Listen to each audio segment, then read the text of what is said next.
Shalom Uvraham, dando continuidade à leitura do livro Vivendo com a Paraxá, do nosso querido Rabino Gloiber.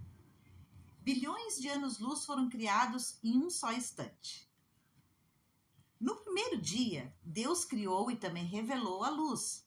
Há uma explicação profunda da Torá de que aquela luz dos 7 dias foi guardada para os tzadikim, pessoas elevadas espiritualmente, usufruírem dela no mundo vindouro. Mas, com exceção dessa explicação, nenhum versículo perde o seu significado simples. Poderíamos dizer que a criação da luz do Sol e das estrelas antecede a criação do próprio Sol e das estrelas. Ou seja, poderíamos dizer que no primeiro dia, Deus criou a luz de todas as estrelas já no tamanho que levaria bilhões de anos para ela chegar até a Terra. E no quarto dia, Deus tirou daqui as estrelas e colocou cada uma delas no final desses bilhões de anos que levariam para essa luz chegar até aqui. Ou poderíamos dizer que no quarto dia da criação, Deus criou os bilhões de anos-luz junto com as estrelas.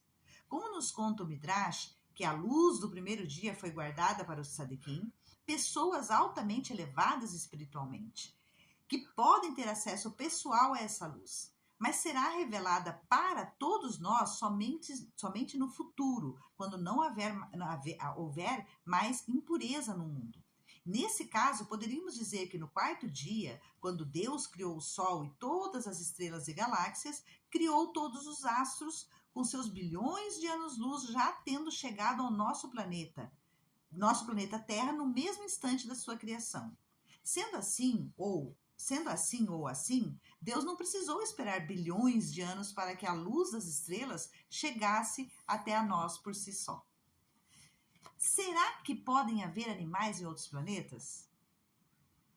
No quarto dia da criação, quando Deus tirou daqui todas as galáxias, já tinha sido criados aqui a água, o ar e a vegetação.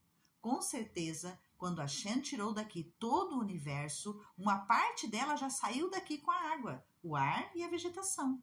Daqui concluímos que é possível haver vegetação em outros planetas, se a temperatura permitir. Mas será que esse mesmo raciocínio pode ser aplicado aos animais? Será que quando a Terra tirou os animais daqui, a Terra que tinha saído daqui e dado origem a outros planetas também tirou animais? Com certeza não. Todas as galáxias saíram daqui somente com o que já existia aqui no quarto dia da criação. E isso se resumia ao quê? A água, ao ar e a vegetação, mas não as aves e peixes que foram criados no quinto dia, e os animais que foram criados somente no sexto dia da criação. Todos os animais foram criados por Hashem no Gan Eden deste mundo, entre os rios Tigre e Eufrates, no Oriente Médio, e de lá se espalharam pelo mundo inteiro. Quando Colombo chegou à América, ele descobriu novas espécies de animais e aves que não existiam no Oriente Médio. Qual é o motivo para isso? Se a origem deles se deu somente no paraíso terrestre que ficava lá no Oriente Médio. A explicação é simples. No começo, eles foram criados no Oriente Médio e de lá se espalharam por todo o mundo. Por causa das mudanças climáticas, eles se extinguiram no Oriente Médio, mas continuaram existindo no continente americano. Todos os animais, aves e peixes foram criados cada um na sua idade adulta no começo da criação, no paraíso terrestre que fica no Novo Oriente Médio. A Terra tirou para fora os animais, como explica Urashi sobre o versículo 32 do Salmo 69, que o boi que foi criado no sexto dia da criação tinha 3 anos de idade, no momento em que foi criado, porque com 3 anos o boi já é considerado adulto e seus chifres saíram da terra antes do seu corpo. Ou seja, primeiro Deus criou a galinha e depois ela botou o ovo. Quando chegamos à criação do homem, tudo muda. Porém, tudo muda. Vida inteligente é criação exclusiva da terra. A criação do homem. Diferentemente de todas as criaturas que Deus criou no primeiro dia e que a partir do terceiro dia a terra tirou, e diferentemente de todas as criaturas que saíram da terra macho e fêmea separadamente, o homem foi criado à parte. Diz o Zohar que o primeiro homem foi criado junto com a mulher, em uma criatura única, e depois separado em homem e mulher. A tradução da palavra hebraica tsela, tá certo, Rabi? Tsela. Tsela, como costela, não procede. E nenhuma fonte judaica traz a possibilidade de Deus ter criado a mulher de uma costela.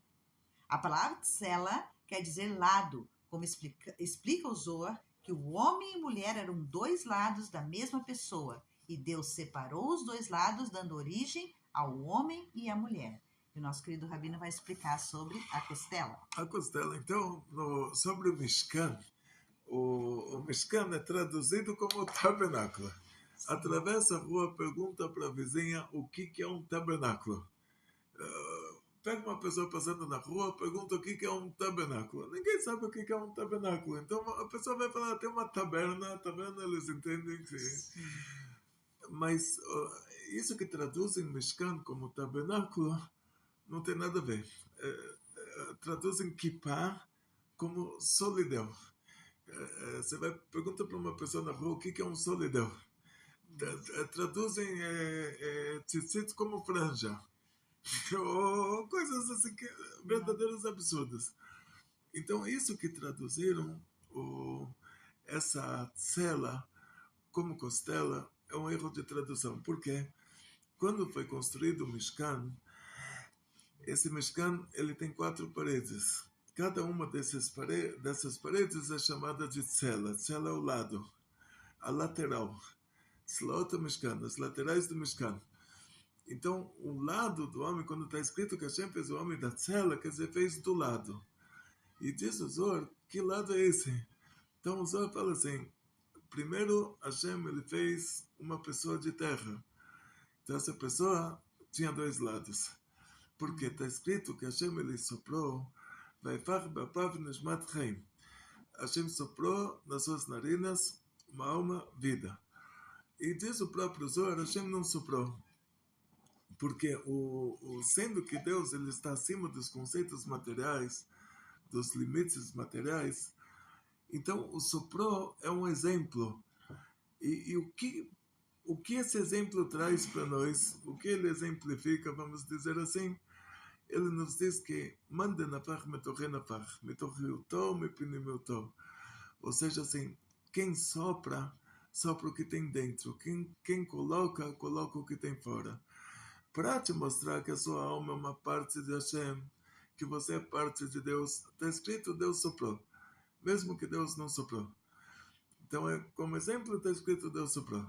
Depois está escrito de apav. Apav seria assim, nos 2 buraquinhos do nariz, nas suas narinas.